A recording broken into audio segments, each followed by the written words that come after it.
My birthday month. അപ്പോൾ എൻ്റെ birthday വരുന്നേ ഉള്ളൂ. അതിൻ്റെ ഭാഗമായിട്ട് എന്തെങ്കിലും ഒരു ചേഞ്ച് വരുത്തണം എന്ന് എനിക്ക് തോന്നി എൻ്റെ അപ്പിയറൻസിൽ. ആൻഡ് ഞാൻ ആലോചിച്ച് നോക്കുമ്പോൾ ഇതുവരെ ഞാൻ ചെയ്യാത്ത എന്തെങ്കിലും എൻ്റെ ഈ ബർത്ത്ഡേക്ക് ചെയ്യണം. ബിക്കോസ് ഈ ബർത്ത്ഡേ സ്പെഷ്യലാണ്. ബിക്കോസ് ഞാൻ ഒഫീഷ്യലി തള്ളവൈബിലോട്ട് പോകുന്ന ഒരു ബർത്ത്ഡേ ആണ്. I am officially going to be 31 this year മാർച്ചിൽ. അപ്പോൾ മാർച്ച് 26 ആണ് എൻ്റെ ബർത്ത്ഡേ. ഞാൻ ആക്ച്വലി കുറേ കാര്യങ്ങൾ ഹെയറിൽ ചെയ്തിട്ടുണ്ട്. Like hair rebonding, smoothening, straightening, permanent blow dry, അങ്ങനെ എല്ലാം ചെയ്ത്, പിന്നെ ബാക്കി ഹെയർ ട്രീറ്റ്മെന്റ്സ് എല്ലാം ഞാൻ ചെയ്തിട്ടുണ്ട് ഒരുവിധം. പിന്നെ റെഗുലറായിട്ട് ബ്ലോ ഡ്രൈ ചെയ്യാറുണ്ട്, സ്ട്രൈറ്റനിങ് ചെയ്യാറുണ്ട്. അപ്പം ഞാൻ വിചാരിച്ചു എൻ്റെ ഹെയറിൽ ഞാൻ ഇതുവരെ ചെയ്യാത്തൊരു കാര്യമാണ് പ്രൊഫഷണലി പോയിട്ട് ഹെയർ കളറിങ് ചെയ്യാന്ന് പറയുന്നത്. പക്ഷെ ഞാൻ പേഴ്സണലി ഒറ്റയ്ക്ക് വീട്ടിലിരുന്ന് ചെയ്തിട്ടൊക്കെ ഉണ്ട്. ബിക്കോസ് അതെനിക്ക് കുഴപ്പമില്ല. ഞാനത് നമ്മുടെ ഹോം കിറ്റുകളില്ലേ, ബോക്സ് ഡൈസ് ഇല്ലേ, അപ്പൊ അതൊക്കെ മേടിച്ചിട്ട് വീട്ടിലിരുന്ന് ഞാൻ കുറെ കളറിംഗ് ഒക്കെ പല കളേഴ്സ് ചെയ്തിട്ടുണ്ട്. പക്ഷെ ഞാൻ ഇതുവരെ പ്രൊഫഷണലി പോയിട്ട് ബ്യൂട്ടി പാർലറിൽ പോയിട്ട് ഹെയർ കളർ ചെയ്തിട്ടില്ല. അപ്പം എനിക്ക് ജസ്റ്റ് അറിയണം എന്നുണ്ട് നമ്മൾ വീട്ടിൽ നിന്ന് ബോക്സ് ഡൈ യൂസ് ചെയ്ത് കളർ ചെയ്തതും അതേപോലെ പ്രൊഫഷണലി പോയിട്ട് ബ്യൂട്ടി പാർലറിൽ നിന്ന് ചെയ്യുന്നതും തമ്മിലുള്ള ഡിഫറൻസ് എന്താണെന്നൊക്കെ ഒന്ന് അറിഞ്ഞാൽ. കുറേ കാര്യങ്ങൾ ഇനി ഫേസിൽ ട്രൈ ചെയ്യണം എന്നുണ്ട്. കുറേ കാര്യങ്ങൾ ഹെയറിലും ഫേസിലൊക്കെ ട്രൈ ചെയ്യാൻ എനിക്ക് പ്ലാൻ ഉണ്ട്. എന്താണെന്നുള്ളതൊക്കെ ഞാൻ വഴിയെ പറയാം. അപ്പോൾ ഞാനിപ്പോൾ എൻ്റെ ബ്യൂട്ടി പാർലറിലേക്ക് കയറാൻ പോവാണ്. അപ്പോൾ ഈ ബാക്കിയുള്ള കാര്യങ്ങളൊക്കെ ഞാൻ അവിടുന്ന് ഷൂട്ട് ചെയ്യാം. ഓക്കെ. അങ്ങനെ ഇൻട്രൊഡക്ഷനിൽ ഹെയർ കളറിങ്ങിനെ കുറിച്ച് അത്രയും തള്ളിയിട്ടും ബ്യൂട്ടി പാർലറിലെത്തിയപ്പോൾ ഞാൻ വേറെ എന്തൊക്കെയാണ് ചെയ്തത് ഗൈസ്. ഞാനിതേ ഇതുപോലെ കവറൊക്കെ കെട്ടി തലയിലൊക്കെ വെച്ചിരിക്കുന്നത് എന്താണെന്നുള്ളത് നിങ്ങൾക്ക് ലാസ്റ്റ് അറിയാൻ പറ്റും. ഞാൻ വീഡിയോയുടെ ലാസ്റ്റ് പറയാം. ഹെയറിലൊരു ക്രീമൊക്കെ തേച്ച് ഇങ്ങനെ ടൈ ചെയ്ത് വെച്ചതിന് ശേഷം ഒരു 45 മിനിറ്റ്സ് വെയിറ്റ് ചെയ്തു. അതിന് ശേഷം അവരിത് ബ്ലോ ഡ്രൈ ചെയ്തതിന് ശേഷം അതിൻ്റെ മുകളിൽ സ്ട്രെയിറ്റൻ ചെയ്തു.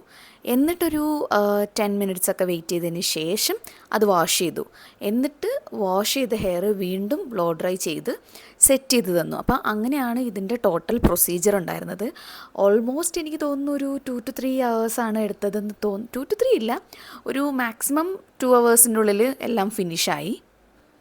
അപ്പോൾ ഈ ഒരു ട്രീറ്റ്മെൻറ്റ് ചെയ്തപ്പോൾ എൻ്റെ സ്റ്റൈലിസ്റ്റ് പറഞ്ഞത് ഹെയർ ബ്രേക്കേജ് നന്നായിട്ട് കുറയും, അതേപോലെ തന്നെ തിന്നായിട്ടുള്ള ഫ്രിസി ആയിട്ടുള്ള ഡ്രൈ ആൻഡ് ഡാമേജ്ഡ് ഹെയറൊക്കെ ഒന്ന് സ്മൂത്തായിട്ട് നമുക്ക് പൊട്ടിപ്പോകുന്ന പ്രശ്നങ്ങളൊക്കെ കംപ്ലീറ്റ് ആയിട്ട് സ്റ്റോപ്പ് ആവുമെന്നാണ് പറഞ്ഞത്. Okay, I am back. ചെറിയൊരു അബദ്ധം പറ്റി. നമ്മൾ ചെയ്യാൻ പോയ ട്രീറ്റ്മെൻറ്റ് ഒന്ന്, നമ്മൾ ചെയ്തിട്ട് വന്നത് വേറൊന്ന്. ആക്ച്വലി ഞാൻ പറഞ്ഞിട്ടുണ്ടായിരുന്നില്ലേ, ബോട്ടോക്സ് അല്ലല്ലോ, സ്ട്രൈറ്റനിങ്, സ്മൂത്തനിങ്, റീബോണ്ടിങ്, മറ്റേ പെർമനന്റ് ബ്ലോ ഡ്രൈ ഒക്കെ ഞാൻ ചെയ്തിട്ടുണ്ടെന്ന്. പക്ഷെ ഒരു സാധനം ഞാൻ വിട്ടുപോയിട്ടുണ്ടായിരുന്നു. അതാണ് ഹെയർ ബോട്ടോക്സും പ്രൊഫഷണൽ ഹെയർ കളറിങ്ങും ഞാൻ ചെയ്തിട്ടുണ്ടായിരുന്നില്ല. അപ്പോൾ 2 കാര്യം ചെയ്തിട്ടുണ്ടായിരുന്നില്ല. അപ്പോൾ ഞാൻ എൻ്റെ തള്ള വൈബിലേക്ക് കടക്കുന്ന സമയത്ത് ഞാൻ വിചാരിച്ചു കുറച്ച് ഹെയർ കളറിങ്ങും ഹെയർ ബോട്ടോക്സും രണ്ടും ഞാൻ അവിടുത്തെ സ്റ്റൈലിസ്റ്റിന്റെ അടുത്ത് ഇങ്ങനെ സംസാരിച്ചു കുറച്ചു നേരം. കാരണം പുള്ളിക്കാണല്ലോ കൂടുതലും നമ്മുടെ ഹെയറിനെ കുറിച്ച് അറിയുന്നത്, അതേപോലെ നമ്മുടെ ഹെയറിന് ഏതാണ് സ്യൂട്ട് ആവുന്നതെന്നൊക്കെ അറിയുന്നത്. അപ്പോൾ പുള്ളിയുടെ അടുത്ത് കുറച്ചു നേരം സംസാരിച്ചതിന് ഒരു 1/2 മണിക്കൂറത്തെ സംസാരത്തിന് ശേഷം ഞങ്ങൾ തീരുമാനിച്ചു ഹെയർ ബോട്ടോക്സ് ചെയ്യാമെന്ന്. കാരണം എൻ്റെ മുടി ഓൾറെഡി കുറേ ട്രീറ്റ്മെന്റ് ഒക്കെ ചെയ്ത് പിന്നെ കണ്ടിന്യൂസ് ഹീറ്റ് ഡാമേജ് ഒക്കെ വന്നതിന് ശേഷം ഭയങ്കര ബ്രിട്ടിലായി, ഡ്രൈ ആയി, ഡാമേജ്ഡ് ആയി. അപ്പം പെട്ടെന്ന് പൊട്ടി പോകുന്നൊക്കെ ഉണ്ടായിരുന്നു. അപ്പം പുള്ളി എൻ്റെ അടുത്ത് പറഞ്ഞു കളറിങ് ചെയ്ത് കഴിഞ്ഞാൽ കളർ കിട്ടും, പക്ഷെ ഒരിക്കലും മുടി ഹെൽത്തി ആവില്ലല്ലോ. അപ്പം ഏറ്റവും നല്ലത്, മാത്രമല്ല കളറിങ് മോർ ഡാമേജിങ് ആണല്ലോ, അപ്പൊ ഏറ്റവും നല്ലത് ബോട്ടോക്സ് ചെയ്യുന്നതാണ്. ഇച്ചിരി എക്സ്പെൻസീവ് ആണെങ്കിൽ പോലും ബോട്ടോക്സ് ഹെയറിന് കുറച്ചുകൂടെ നല്ലതാണ്. കാരണം പൊട്ടിപ്പോവില്ല, മുടി പൊട്ടിപ്പോകുന്നതൊക്കെ മാറും.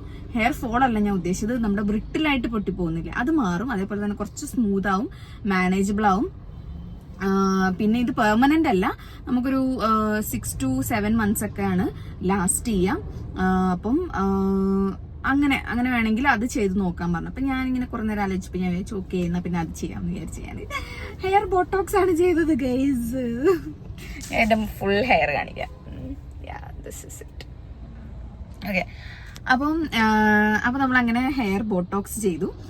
പിന്നെ ഹെയർ ബോട്ടോക്സിനെ കുറിച്ചും ഹെയർ ട്രീറ്റ്മെന്റ്സിനെ കുറിച്ച്, ഞാൻ ചെയ്തിട്ടുള്ള ഹെയർ ട്രീറ്റ്മെന്റ്സിനെ കുറിച്ച് ഞാൻ ഒരുവിധം എല്ലാ ഹെയർ ട്രീറ്റ്മെന്റ് ഇപ്പൊ ചെയ്തു. ബോട്ടോക്സ് ആയിരുന്നു ആകെ ചെയ്യാനുണ്ടായിരുന്നത്, അത് ഇന്നത്തോടു കൂടി കംപ്ലീറ്റ് ആയി. അപ്പൊ പിന്നെ ഇനി ഇതിനെക്കുറിച്ച് വളരെ ആധികാരികമായി സംസാരിക്കാൻ ചിലപ്പോൾ എനിക്ക് പറ്റിയെന്ന് വരാം. അപ്പൊ ഇതിനെക്കുറിച്ച് എന്തെങ്കിലും ഡൗട്ട്സ് ഒക്കെ ഉണ്ടെങ്കിൽ എൻ്റെ ഒരു കമന്റ് ബോക്സിൽ ചോദിച്ചാൽ മതി കേട്ടോ. അതേപോലെ ഇതിന്റെ പ്രൈസ് എന്നോട് ആരും കമന്റ് ബോക്സിൽ ചോദിക്കരുത്, കാരണം ഇതിന്റെ പ്രൈസ് ഡിപ്പെൻഡ്സ്. പല ഹെയർ ലെങ്ത്തിന് പല പ്രൈസാണ്. അപ്പം ഇപ്പം എൻ്റെ പ്രൈസ് ആയിരിക്കില്ല നിങ്ങൾക്ക്, ബിക്കോസ് ഞാൻ ചെയ്യുന്ന സലോൺ ഡിഫറെൻ്റ് ആണ്, ഞാൻ ചെയ്യുന്ന ഹെയർ ലെങ്ത് ഡിഫറെൻ്റ് ആണ്. അതുകൊണ്ട് പ്രൈസ് ഭയങ്കര ഡിഫറൻസ് ഉണ്ടായിരിക്കും. അപ്പോൾ പ്രൈസ് എന്നോട് ആരും ചോദിക്കരുത്. അതൊക്കെ നിങ്ങൾ ചെയ്യാൻ ഉദ്ദേശിക്കുന്ന സലോണിൽ വിളിച്ചിട്ട് എൻക്വയറി ചെയ്യാം. ഓക്കെ, വേറെ എന്ത് ഡൗട്ട്സ് ഉണ്ടെങ്കിലും കമൻറ്റ് ബോക്സിൽ ചോദിക്കാം കേട്ടോ. അപ്പോൾ ഇപ്പോൾ സലോൺസിൽ അവൈലബിൾ ആയിട്ടുള്ള എല്ലാ ഹെയർ ട്രീറ്റ്മെന്റ്സും ഒരുവിധം ഞാൻ ചെയ്തിട്ടുണ്ട്. അപ്പോൾ ഇതിനെക്കുറിച്ച് ഒരു സെപ്പറേറ്റ് വീഡിയോ ചെയ്യണമെന്നുണ്ടെങ്കിൽ ഒന്ന് കമന്റ് ചെയ്ത് പറഞ്ഞാൽ മതി. I will do that. Because ഇപ്പം എല്ലാം ചെയ്ത് കഴിഞ്ഞു. ലാസ്റ്റ് ഇതായിരുന്നു, ഇത് കൂടെ ചെയ്തു. ഓക്കെ, അപ്പോൾ ഇനി ഇതിന്റെ റിവ്യൂ പോലെ ലൈക്ക് ഇത് ആഫ്റ്റർ 1 month അല്ലെങ്കിൽ ആഫ്റ്റർ 2 months ഒക്കെ എന്താണ് ഇതിന്റെ അവസ്ഥ, ഇതിനി ഭയങ്കര മോശമാവോ നല്ലതാവോ, ഹെയറിന് നല്ലതാണോ, എന്താണ് എൻ്റെ എക്സ്പീരിയൻസ് എന്നുള്ളതൊക്കെ ഞാനൊരു കുറച്ച് മാസങ്ങൾ കഴിഞ്ഞിട്ട് ഞാനൊന്ന് റിവ്യൂ പോലെ ചെയ്യാം. ഓക്കെ, അപ്പോൾ ദാറ്റ്സ് ഇറ്റ്. അപ്പോൾ ഇതാണ് എൻ്റെ ബർത്ത്ഡേക്ക് ഞാൻ എൻ്റെ ഹെയറിൽ വരുത്തിയ ചേഞ്ച്, എൻ്റെ ലൈഫിൽ വരുത്തിയ ചേഞ്ച്. അപ്പോൾ this is my gift to myself for my birthday. ഞാൻ ജനിച്ചതിന് ഞാൻ തന്നെ താങ്ക്ഫുൾ ആവുകയാണ്. ഓക്കെ, അപ്പോൾ that's it for the video. അപ്പോൾ thank you so much for watching. Do like and subscribe and join the family. അപ്പോൾ see you in the next one. Bye.